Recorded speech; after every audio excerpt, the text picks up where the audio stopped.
பள்ளிக்கூடம் சேர்க்கணுன்னு பாத்திரத்தை வித்தீங்களே, பள்ளிக்கூடம் சேர்க்கணுன்னு பாத்திரத்தை வித்தீங்களே, எந்த பானையில் சமைக்கிறேன்னு எழுதுங்க அம்மா, எந்த பானையில் சமைக்கிறேன்னு எழுதுங்க. புஸ்தக நோட்டு வாங்க பணம் அனுப்புறேன்னு சொன்னீங்களே, புஸ்தக நோட்டு வாங்க பணம் அனுப்புறேன்னு சொன்னீங்களே, பாத்திரம் தேய்ச்ச வீட்டில இன்னும் பணம் கொடுக்கலையா அம்மா, பாத்திரம் தேய்ச்ச வீட்டில இன்னும் பணம் கொடுக்கலையா.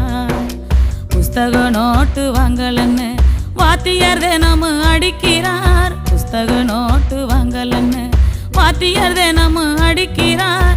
வாங்கி கொடுத்த பேனாவும் உடைஞ்சு எரவ வாங்கி எழுதுறேன், வாங்கி கொடுத்த பேனாவும் உடைஞ்சு எரவ வாங்கி எழுதுறேன். அன்புள்ளம் கொண்ட